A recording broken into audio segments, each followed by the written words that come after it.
Commander Zex-Hi pressed her blue-scaled hands against the command table as another red warning light flashed across the bridge. The Keltharan officer's golden eyes tracked the movements of enemy ships on the display.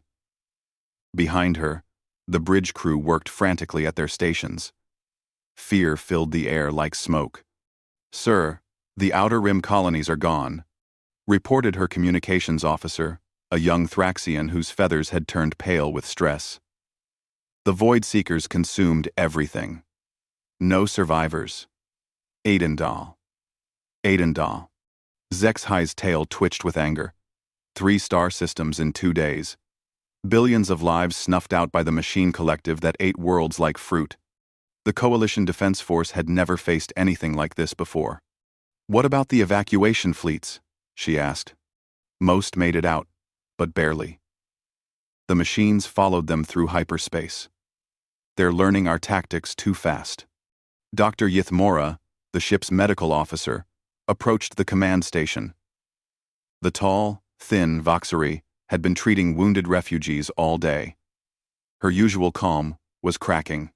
"Commander, we have over 2,000 injured beings in the medical bays. Many are asking the same question." The doctor's voice was quiet. "They want to know if the old stories are true." "What old stories?" "The human stories." A strange silence fell over the bridge. Even the junior officers stopped their work to listen. Everyone in the Coalition had heard whispers about humans. Ancient tales passed down through generations of soldiers. Stories that seemed too wild to believe. Zex-Hi had heard them too, usually late at night in military bars when old veterans had too much to drink. They would speak of a species that vanished centuries ago. Beings who looked weak but fought like demons. Who never left their wounded behind. No matter the cost. Who could turn certain defeat into impossible victory through sheer will. "Doctor, those are just myths," Zex-Hi said firmly. "Stories to make scared soldiers feel brave." "Are they?" Dr. Yithmora pulled out a small datapad. "I've been studying the old Coalition military records. Every major victory in our history mentions the same thing. Human advisors, human tactics, human sacrifice." She showed the datapad to Zex-Hi. Ancient battle reports scrolled across the screen. The Battle of Kepler's Gate. The Siege of New Harmony. The Last Stand at Crimson Nebula. In each report, the same pattern appeared. "Look at this one." Dr. Yithmora pointed to a file marked as classified for 300 years. The Zephyrian War. Coalition forces were trapped on 5 worlds. No way out. Then humans arrived with ships half the size of ours. They didn't retreat for 6 months. Not once. They held the line. Until every civilian was evacuated. Zex-Hi read the report quickly. The details seemed impossible. Humans fighting for days without sleep. Humans carrying wounded aliens to safety while under heavy fire. Humans sharing their food and medicine with species they had never met before. "The reports say they could adapt to any environment in hours, Doctor," Yithmora continued. "They learned our languages in days. They understood our weaknesses and helped us overcome them. But most importantly, they never gave up on anyone." The communications officer suddenly straightened. "Sir, we're getting reports from the Meridian Gate.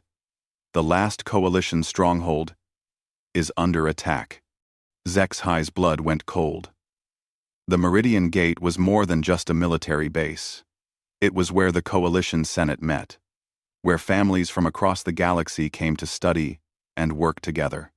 If it fell, the Coalition would crumble. "How long can they hold?" she asked. "Maybe 2 days, 3 if they're lucky." Zex-Hi stared at the star map. The Meridian Gate was their only chance to stop the Void Seekers from reaching the core worlds. If they lost it, trillions would die. But her fleet was too damaged to help. Half her ships could barely maintain life support. "Commander," Dr. Yithmora said softly, "what if the stories are true? What if humans are still out there somewhere?" I won. Dr. Yithmora. One. Even if they were real, even if they still existed, how would we find them? Zexhai shook her head. The galaxy is vast. We don't even know what sector of space they came from. An old Keltharan engineer named Vorth approached from the back of the bridge. His scales were gray with age, and scars covered his arms. He had served in more wars than anyone else on the ship. "Commander, may I speak?" His voice was rough, but respectful. "Go ahead, Vorth.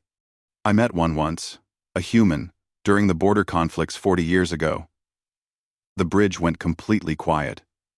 She was a medic attached to our unit. Smallest being I ever saw in combat. Could have fit in my pocket. Vorth's eyes grew distant with memory. "We got pinned down on Kareth Prime. Plasma fire everywhere. 3 of my squad mates were dying. I told her to leave them, that it was too dangerous. You know what she said?" "What?" She said, "That's not how this works." Then she crawled through enemy fire for 6 hours to reach them, brought all 3 back alive. Took a plasma bolt to the shoulder doing it. Vorth touched his own shoulder. When I asked her why she risked her life for us, she just looked confused. Like the question didn't make sense. What happened to her? Transferred out the next day. Said her people needed her somewhere else. But before she left, she gave me this. Vorth pulled out a small metal disc. Strange symbols were carved into its surface. Said, if we ever needed help, really needed help, to broadcast this signal on all frequencies. Zexhai stared at the disc. It looked ancient, but well made.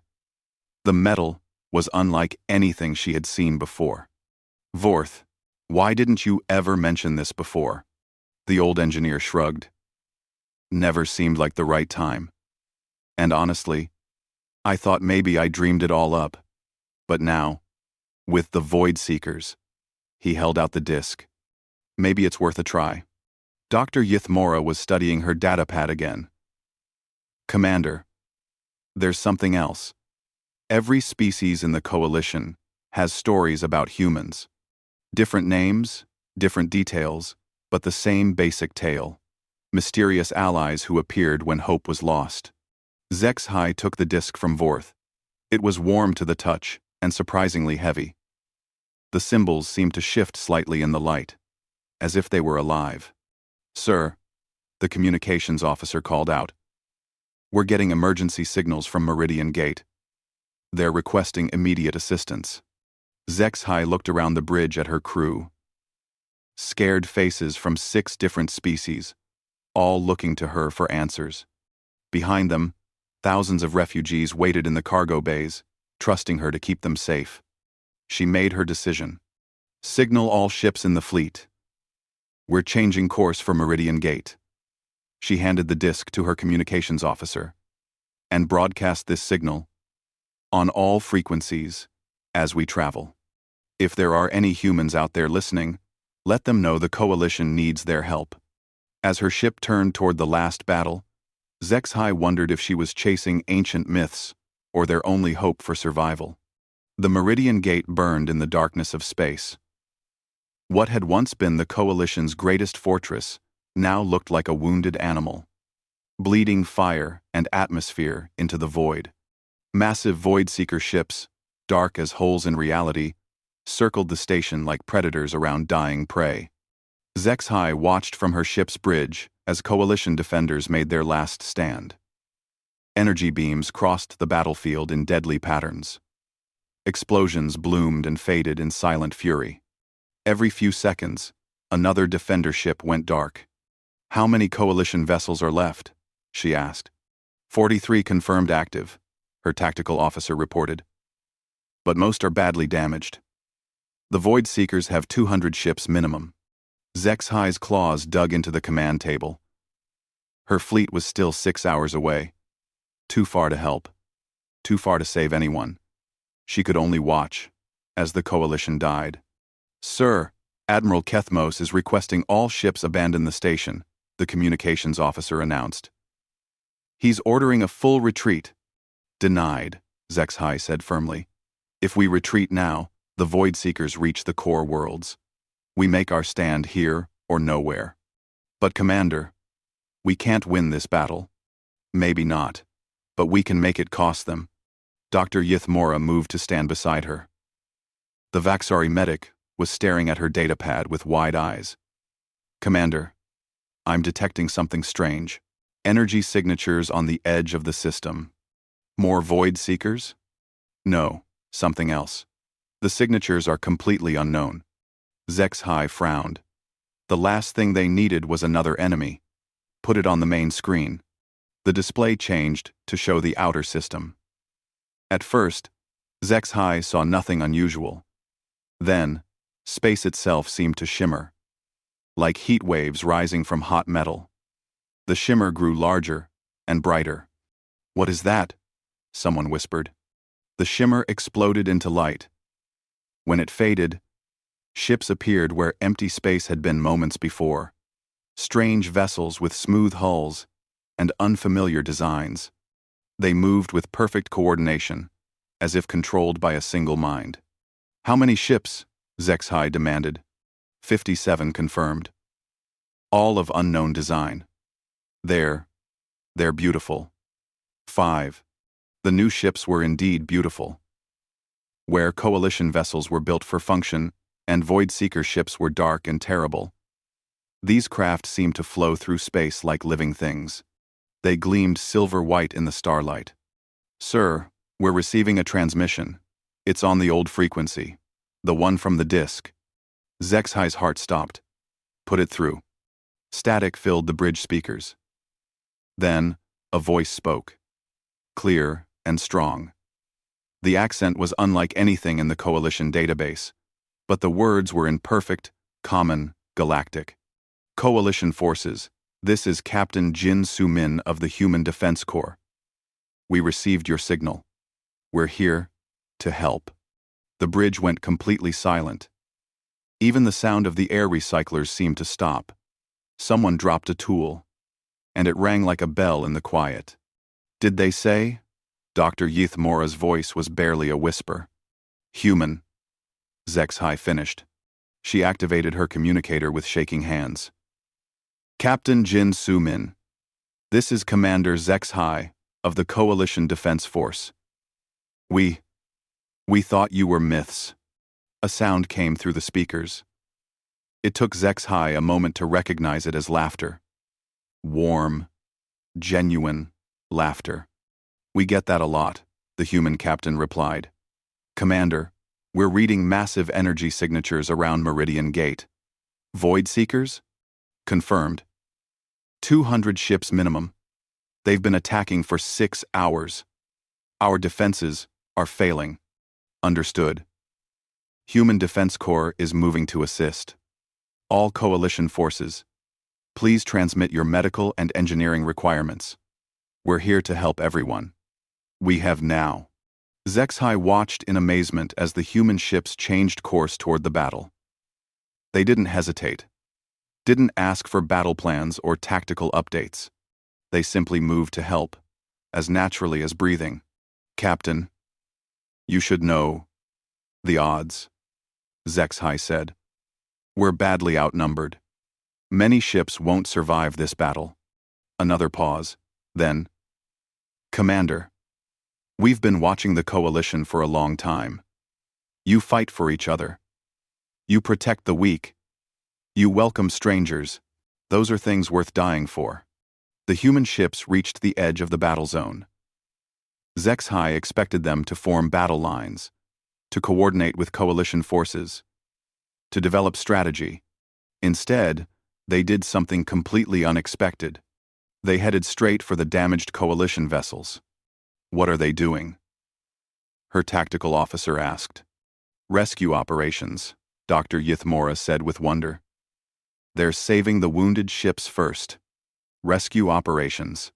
Indeed, human vessels were already docking with crippled Coalition cruisers. Energy fields extended from human ships to failing Coalition shields. Rescue shuttles launched toward disabled vessels, dodging void seeker fire with impossible grace. Coalition forces? Another human voice came through the speakers. This one sounded younger, more formal. This is Lieutenant Park Hyun-woo, Tactical Coordinator. We're implementing immediate search and rescue. All damaged vessels report your casualties and life support status. The response was overwhelming. Dozens of coalition captains called out at once, reporting hull breaches, wounded crew, failing systems. Instead of chaos, the humans seemed to process every message instantly. Understood, all stations, Lieutenant Park replied calmly. Medical Team Alpha is dispatched to the Keltharan cruiser Bright Sword. Engineering Team Beta to the Thraxian destroyer Windwalker. Rescue Shuttle Gamma is en route to collect the escape pods from the Vaxari hospital ship. How are they coordinating all of this? Zexhai asked in amazement. She got her answer as the first human rescue shuttle flew past her ship. Through the transparent aluminum windows, she could see the crew inside. They looked exactly like the stories described. Small compared to most coalition species, with pale skin and short fur on their heads. But their movements were swift and sure, and their eyes burned with determination. "Sir, the Void Seekers are adapting," her tactical officer reported. "They're trying to target the human rescue ships." Zexhai watched in horror as dark energy beams lanced toward a human shuttle. The small craft should have been destroyed instantly. Instead, it danced between the deadly rays with impossible agility. Other human ships immediately moved to protect it, their weapons firing with surgical precision. "Coalition vessels, this is Captain Jin," the human captain's voice came again. "We're beginning our counterattack. All friendly ships, please maintain current positions and continue rescue operations. We'll handle the Void Seekers." "Captain, there are 200 enemy ships," Zexhai protested. "You only have 57. "Ma'am, with respect, you're thinking about this wrong," Captain Jin replied. "We don't need to destroy all their ships. We just need to protect all of yours." The human fleet suddenly changed formation. Instead of attacking the main Void Seeker force, they formed a protective wall between the enemy and the damaged coalition vessels. Their ships moved with perfect synchronization, covering each other's weaknesses, creating overlapping fields of fire. "They're not trying to win," Dr. Yithmora said with sudden understanding. "They're trying to save everyone." The battle transformed. Where before it had been a desperate retreat, it now became something else entirely. The humans fought like nothing Zexhai had ever seen, not with rage or fear, but with calm determination. Every shot was precise. Every movement had purpose. They covered coalition ships without thought for their own safety. One human destroyer took massive damage protecting a wounded Thraxian transport. Instead of retreating, it continued fighting until the transport could escape. Only then did it withdraw, still firing as it fell back. "Sir, we're receiving damage reports from human vessels," the communications officer said. They're thanking us for letting them help." Zexhai stared at the display. These beings had traveled across the galaxy to aid strangers. They were taking casualties to protect coalition forces they had never met. And they were grateful for the chance to help. "Captain Jin," she said into her communicator, "my fleet is 6 hours out. Can you hold that long?" "Commander, we'll hold as long as it takes," came the immediate reply. "No one fights alone anymore." As if to prove the point, a wing of human fighters swept past the bridge viewports. They flew in perfect formation toward a group of Void Seekers that were threatening the Meridian Gate's medical section. The fighters were tiny compared to the enemy ships, but they flew without fear. Watching them go, Zexhai finally understood why humans had become legends. It wasn't because they were the strongest, or the smartest, or the most advanced. It was because they chose to care. In a galaxy full of species fighting for survival, humans fought for each other. The myths had been true. But the reality was even more remarkable than the stories. 3 days after the battle at Meridian Gate, Zexhai found herself in a situation she had never imagined. She was sitting across from a human in what used to be the station's main briefing room. The walls still showed blast damage from the fight. But the room was functional again. Captain Jin Su Min was smaller than Zexhai expected. The human barely reached her shoulder, and her build was light compared to most coalition species. But when she spoke, everyone listened. Her dark eyes held a depth that reminded Zexhai of deep space itself. "The Void Seekers will return," Captain Jin said, studying the tactical display between them. "They lost 60 ships, but that was just a scouting force. The main fleet has thousands." "How do you know so much about them?" Zexhai asked. "The coalition has been fighting them for months, and we still don't understand their patterns. We've been tracking them longer than you might think," Captain Jin replied. "They've destroyed 17 civilizations that we know of. Always the same pattern. They probe defenses, identify weaknesses, then return with overwhelming force." Lieutenant Park Hyun-woo entered the briefing room carrying a datapad. The young human officer had been working with coalition intelligence teams around the clock. Despite the language barriers and completely different computer systems, he had mastered coalition technology in just 2 days. "Captain, I've finished analyzing the coalition's defensive networks," he reported. "The good news is, they have excellent coverage of all major systems. The bad news is, they're fighting the wrong war." Zexhai's tail twitched with irritation. "What do you mean, wrong war?" Lieutenant Park activated the holographic display. The galaxy appeared between them, with red marks showing Void Seeker attacks and blue marks showing coalition defenses. "You're trying to defend everything at once," he explained. "Classic defensive doctrine. But the Void Seekers don't want territory. They want resources. They'll sacrifice 100 ships to destroy one industrial world because that world could build 1,000 ships." "So what do you suggest?" Zexhai asked. "We stop trying to defend fixed positions and start protecting what matters most. The people." Captain Jin nodded. "That's always been our way. You can rebuild factories and space stations. You can't rebuild lives." Dr. Yithmora entered the room, followed by a human she didn't recognize. The newcomer was older than the others, with gray showing in her short black hair. She wore medical insignia on her uniform. "Commander, I'd like you to meet Dr. Sarah Kim," Captain Jin said. "She's our chief medical officer and xenobiology specialist." Dr. Sarah Kim stepped forward and performed what Zexhai recognized as a formal Keltharan greeting, complete with the proper tail positioning. The fact that a human knew and respected their customs was startling enough. The fact that she executed it perfectly was astonishing.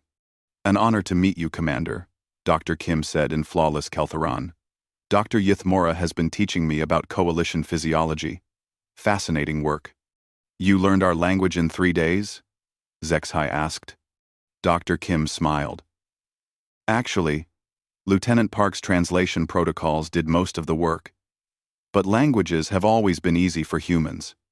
We're curious, by nature." Dr. Yithmora was practically vibrating with excitement.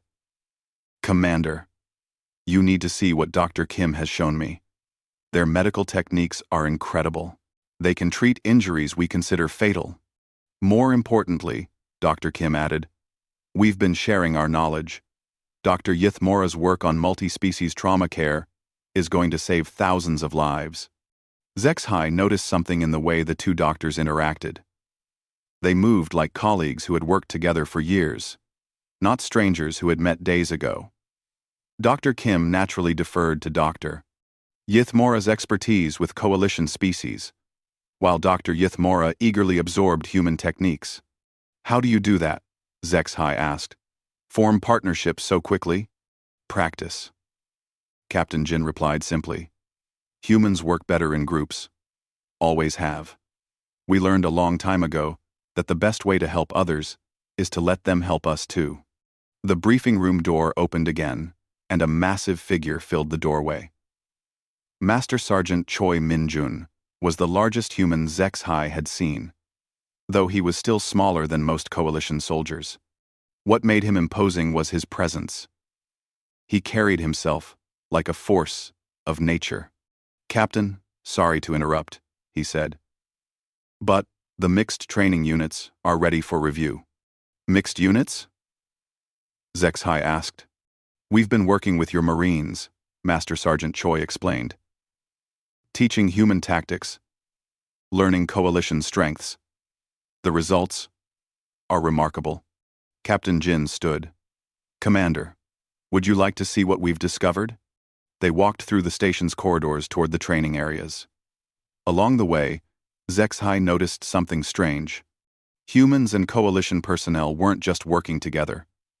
They were laughing together. A group of Thraxian engineers were showing two human technicians how to repair plasma conduits, while the humans demonstrated more efficient welding techniques. In the medical bay, Dr. Kim was working alongside Vaxari medics to treat wounded coalition soldiers. The humans didn't just heal the physical injuries. They seemed to understand emotional trauma as well.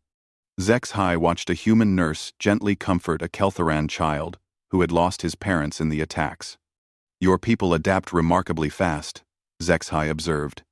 Adaptability is survival, Captain Jin replied. But more than that, we're interested in you. All of you. Each species in the coalition has something unique to offer. We want to learn from everyone. They reached the training area, where Master Sergeant Choi had assembled a demonstration. Coalition Marines from 6 different species stood in formation alongside human soldiers. What struck Zexhai immediately was how naturally they moved together. Standard coalition doctrine focuses on each species' strengths. Master Sergeant Choi explained, Keltharans are excellent marksmen. Thraxians are superb pilots. Vaxari are natural scouts. Nothing wrong with that approach. He gestured to the mixed unit. But watch what happens when they combine strengths instead of just using them separately. The demonstration began. It was supposed to be a simple obstacle course with combat elements. What Zexhai witnessed instead was poetry in motion. Keltharan precision guided Thraxian speed, while Vaxari's stealth enabled coordinated strikes. The humans didn't dominate the exercise. They facilitated it. We call it pack tactics, Master Sergeant Choi said. Everyone watches everyone's back. No one fights alone. No one gets left behind. The coalition has always valued cooperation, Zexhai said. Cooperation. Yes, Captain Jin replied. But this is something deeper. This is family. In the end time. As if to demonstrate the point, one of the Thraxian Marines stumbled during the exercise. Before he could fall, 3 other soldiers caught him a Keltharan, a human, and another Thraxian. They helped him up without breaking stride, and the exercise continued seamlessly. In human military doctrine, Lieutenant Park explained, the mission always comes first, but the team completes the mission. You can't have one without the other. Dr. Yithmora was taking notes on everything she observed. It's fascinating. They're not changing coalition tactics so much as revealing what was already there. The potential for deeper unity. That's exactly right, Dr. Kim said. Every species in the coalition already had the capacity for this. You just needed someone to show you it was possible. Later that evening, Zexhai found herself in the station's observation deck. The humans had transformed it into an informal gathering place, where both species could relax together. She watched Captain Jin playing what appeared to be a strategy game with Admiral Kethmos, the Vaxari commander. She's letting him win, Dr. Yithmora said, joining Zexhai at the viewport. How can you tell? Watch her eyes. She sees every move 3 turns ahead, but she's more interested in understanding how he thinks than in winning. Zexhai studied the human captain. It was true. Captain Jin was learning the Admiral's patterns, his preferences, his decision-making process. Not to defeat him, but to understand him better. They really are studying us, Zexhai realized. Yes, but not like specimens, Dr. Yithmora replied. Like friends, they want to know better. A young human technician approached them. Excuse me, Commander. He handed her a datapad containing detailed analyses of Void-Seeker tactics, along with recommended countermeasures. But attached to the tactical data was something else. A complete cultural exchange program. Proposals for joint training, shared research, and integrated command structures. They're not just helping us win this war, HFY said slowly. They're planning for what comes after. The captain believes the coalition has the potential to be something unprecedented in galactic history, the technician explained. A true alliance of equals. But only if we all choose to trust each other completely. HFY looked around the observation deck. Humans and coalition species were sharing meals, exchanging stories, teaching each other games. It was chaos by military standards. It was also the most hopeful thing she had ever seen. Tomorrow they would plan the counteroffensive against the Void Seekers. They would coordinate the largest multi-species military operation in history. But tonight, they were simply beings from different worlds, learning to be family. For the first time since the war began, HFY believed they might actually win. The War Council chamber buzzed with tension as representatives from 47 species studied the holographic display. The Void Seeker main fleet hung in space like a dark storm cloud, 3,000 ships strong. Against them, the combined coalition and human forces numbered barely 800 vessels. The intelligence is confirmed, Lieutenant Park Hyun-woo reported, his voice steady despite the odds. The Void Seekers have built a command nexus at the center of their formation. It's controlling their entire fleet like a single organism. Admiral Kethmos leaned forward, his Vaxari features grave. Even if we could reach it, the nexus is protected by their strongest ships. It would be a suicide mission. Captain Jin Soo-min stood at the head of the table, studying the tactical data with calm intensity. Around her, the greatest military minds of the coalition waited for her assessment. In just 1 week, she had earned their complete trust. It's not suicide if it works, she said finally. And it will work. But only if we all commit completely. No reserves, no backup plans. Everything we have, all at once. HFY felt her stomach tighten. She had fought alongside humans for days now. She knew that tone. Captain Jin was about to propose something that would save everyone except herself. The plan is simple, Captain Jin continued. The coalition forces attack from 3 sides, drawing their attention and forcing them to spread their defenses. While they're distracted, a small strike force penetrates to the nexus and destroys it. How small? Admiral Kethmos asked, though his expression suggested he already knew. 1 ship, fast, expendable, and capable of carrying enough firepower to crack their command structure. Captain Jin's dark eyes met each commander's gaze in turn. The human destroyer Indomitable will make the run. The room erupted in protests from 24 species at once. HFY slammed her fist on the table, her Keltharan strength making the entire structure shake. Absolutely not, she said firmly. We don't sacrifice friends to win wars. With respect, Commander, Captain Jin replied. This isn't sacrifice. This is tactical necessity. The Indomitable has the speed and stealth systems to reach the Nexus. No other ship can make that run. No. Master Sergeant Choi Minjun stepped forward. Captain, I volunteer to lead the strike team. Denied. I'm going myself. Dr. Sarah Kim's voice cut through the argument. Captain, there has to be another way. We can modify coalition ships with human stealth technology. Not in time, Lieutenant Park said quietly. The Void Seekers will reach the core worlds in 18 hours. If we don't stop them here, billions will die. Dr. Yithmora had been studying her datapad throughout the discussion. Now she looked up with sudden excitement. Wait.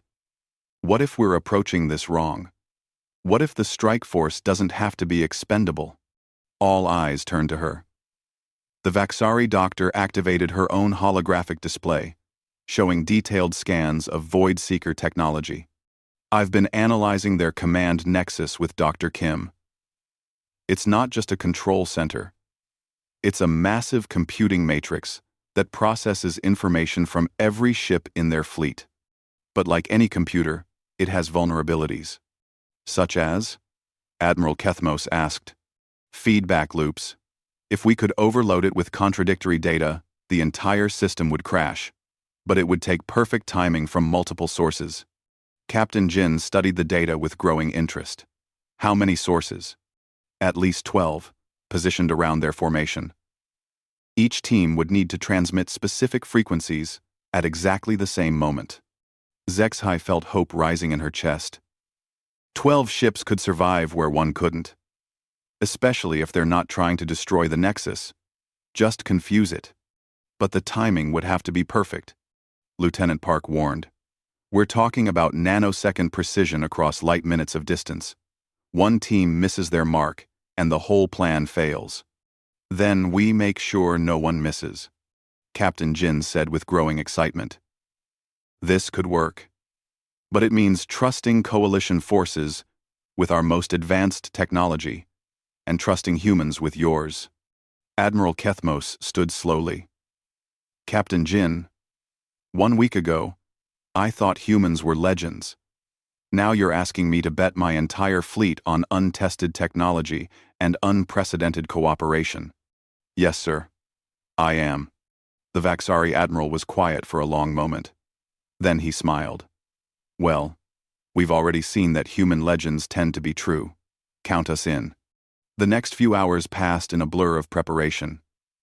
Human engineers worked with coalition technicians to modify 12 fast attack ships with hybrid technology. Each vessel would carry a mixed crew, combining human precision with coalition adaptability. Zexhai found herself assigned to Strike Team Alpha, alongside 2 humans and 3 other coalition officers. As they ran through final system checks, she marveled at how naturally they worked together. Master Sergeant Choi barked orders in 3 different languages, but everyone understood his meaning perfectly. Strike teams, report readiness. Captain Jin's voice came through the communicators. One by one, the 12 teams confirmed their status. Ships from 7 different species, crewed by beings who had been strangers a week ago, all preparing to trust their lives to each other. Coalition forces. This is Admiral Kethmos, came the fleet commander's voice. Today, we fight not as separate species, but as one family. The humans have shown us what's possible when we truly stand together. Let's show them what the coalition can do. The battle began with a coordinated assault on 3 fronts. Coalition forces engaged the Void Seeker perimeter with everything they had. Plasma beams crossed space in deadly patterns, while fighters danced between capital ships like silver insects. Zexhai watched from her strike ship as the plan unfolded. The Void Seekers responded exactly as predicted, pulling ships from their center to reinforce their flanks. Slowly, gaps appeared in their formation. Strike teams, you are clear to advance, Captain Jin announced. Remember, we all go together, or we don't go at all. The 12 ships accelerated toward their targets. Zexhai's team was responsible for the Nexus's primary data relay. Through her viewport, she could see other strike teams spreading out across the enemy formation, each heading for their assigned position. Coalition ship, this is Lieutenant Commander Sarah Park, came a voice from Strike Team 7. We're taking heavy fire. Hull breach on decks 2 and 3. Team 7, this is Team Alpha. Zexhai responded without hesitation. We're adjusting course to provide cover. Negative Alpha, stay on mission. Not happening, Master Sergeant Choi's voice cut in.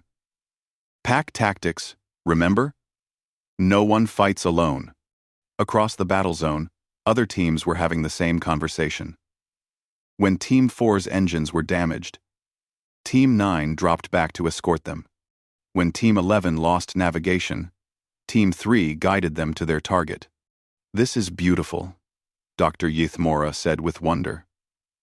They're not just following the plan. They're improving it in real time. Captain Jin's voice came through the communications with obvious pride. All teams, prepare for synchronized transmission in 30 seconds. Dr. Kim, are you reading the Nexus response? Confirmed, Captain. Their computing matrix is starting to show strain. When all 12 teams transmit simultaneously, it should trigger a complete system collapse. 10 seconds, all teams. Remember, we do this together. Zexhai felt her heart pounding as she watched the countdown. Around her, human and coalition crew members worked with perfect coordination. In 11 other ships scattered across the battlefield, the same scene was playing out. 3, 2, 1. Transmit. 12 ships sent their signals into the heart of the Voidseeker fleet. For a moment, nothing happened. Then, the enemy Nexus began to pulse with unstable energy. Lights flickered across its surface as massive computers struggled to process contradictory commands. "It's working," Dr. Kim announced. "The Nexus is going into cascade failure." The effect spread through the Voidseeker fleet like a virus. Ships that had moved with perfect coordination suddenly flew in random patterns. Some attacked their own allies. Others simply stopped moving entirely. "All coalition forces, advance," Admiral Kethmos ordered. The battle turned into a rout. Voidseeker ships, stripped of their central coordination, fell easy prey to coalition forces. Within an hour, the mighty fleet that had terrorized the galaxy was reduced to scattered wreckage. But for Zexhai, the real victory wasn't the destruction of the enemy. It was what she saw as the strike teams regrouped, humans embracing coalition allies, coalition officers checking on human crew members.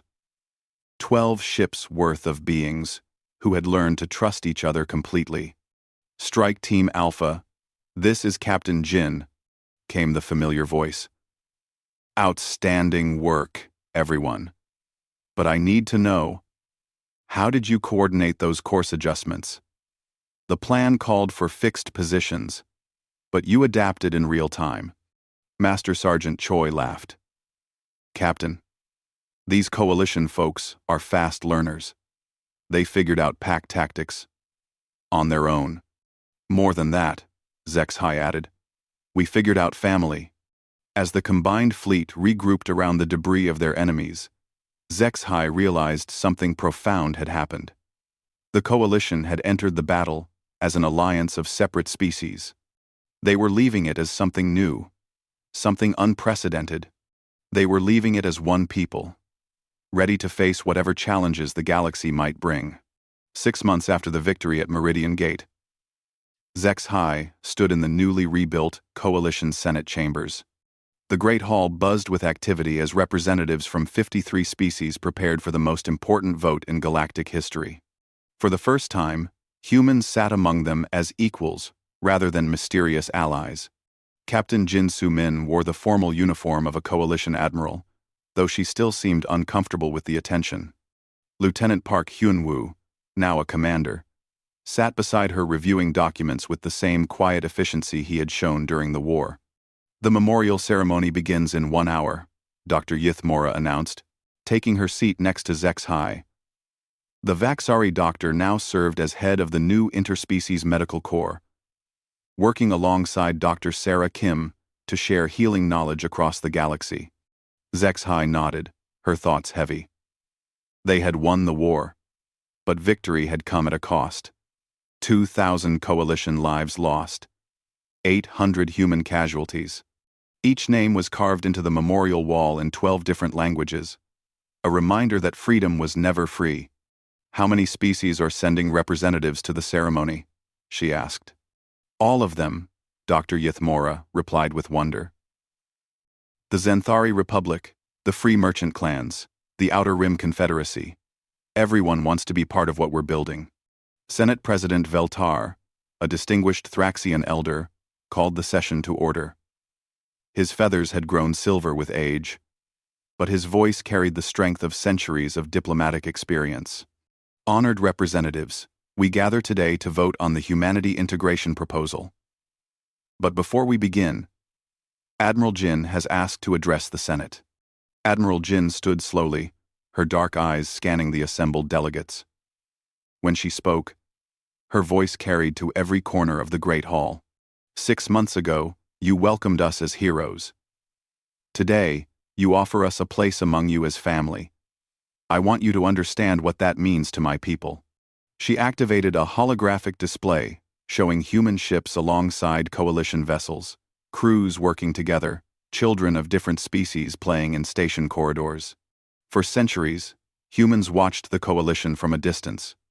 We saw you welcome refugees, protect the weak, and stand together against impossible odds. We saw what we wanted to become. A murmur ran through the assembly. Most had assumed humans were the teachers in this relationship, not the students. The truth is, we didn't save the coalition from the Void Seekers. You saved us from ourselves. You showed us that strength comes not from standing alone, but from choosing to stand together. Admiral Jin gestured toward the memorial wall visible through the chamber's transparent aluminum windows. Every name on that wall represents someone who chose to fight for others instead of just for themselves. Human and coalition, side by side. That's the legacy we want to build on. She paused, looking directly at the assembled representatives. So, yes, we accept your invitation to join the coalition, but only as partners, not as leaders. Only as part of the family you've already built. The vote was unanimous. 53 species, including humanity, formally united under the expanded coalition charter. As the celebration began, HFY found herself remembering the first time she had heard humans described as myths. Commander HFY, a young voice called out. She turned to see Cadet Tornash, a Keltharan youth who had joined the Coalition Academy after the war.